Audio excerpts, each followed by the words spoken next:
Magandang hapon mga ka-happy hour. Narito ang mga balita para sa MBC TV Network News Update 5 PM edition.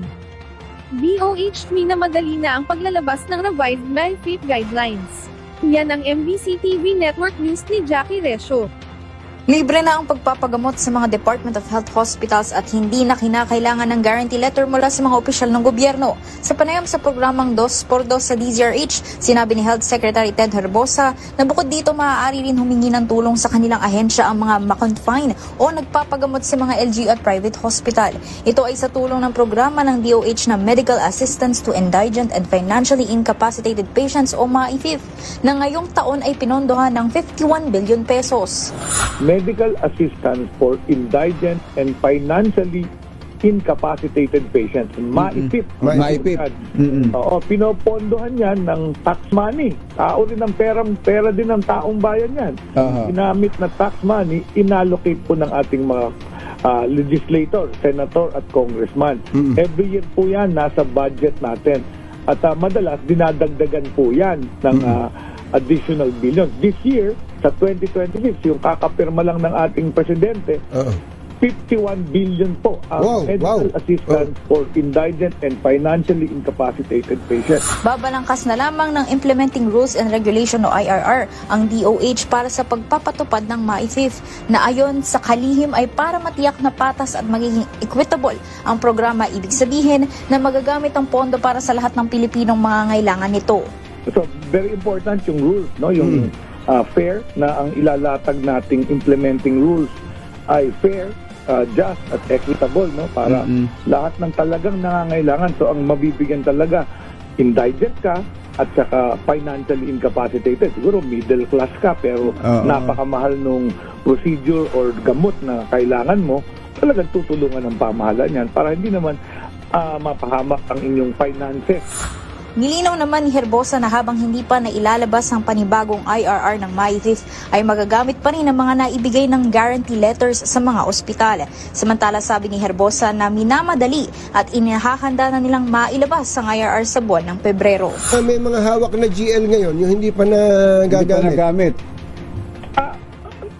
Ang GL naman binibigay lang pag nagkasakit ka o na-hospital ka. Opo, yung nakahingi na, yung hawak-hawak niya, biglang nag-announce kayo kahapon. Oo, so meron tayong pondo 2025, CONAC yan.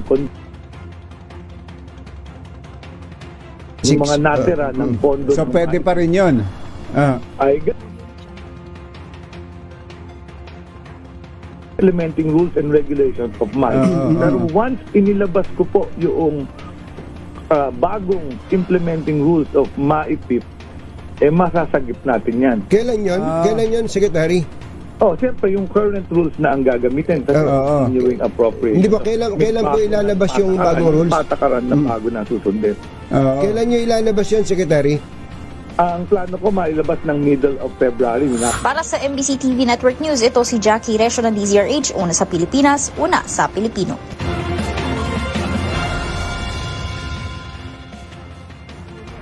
Samantala, 114.5 million pesos na halaga ng shabu na kumpiska sa NAIA, 3 arestado.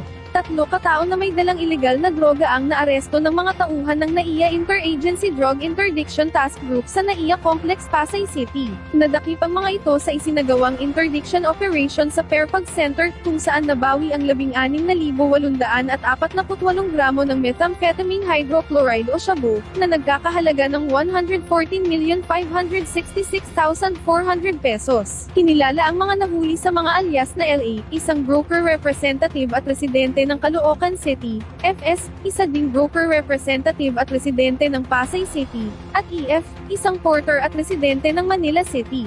Ayon sa ulat ng Philippine Drug Enforcement Agency, ang mga ilegal na droga ay nakapaloob sa 4 na kahon, kabilang din sa nakumpiska ang mga non-drug items tulad ng sling bags, mobile phones, identification cards, at iba pa, kabilang ang cash na nagkakahalaga ng 34,885 pesos.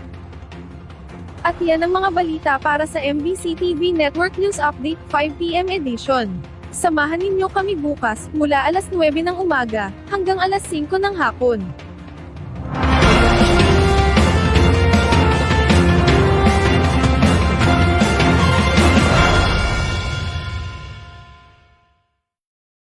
Mga ka-happy hour, kung gusto mong manood ang mga balita sa MBC TV Network News Update, mag-subscribe sa aming YouTube channel, i-like ang aming Facebook page, at i-follow sa aming TikTok account.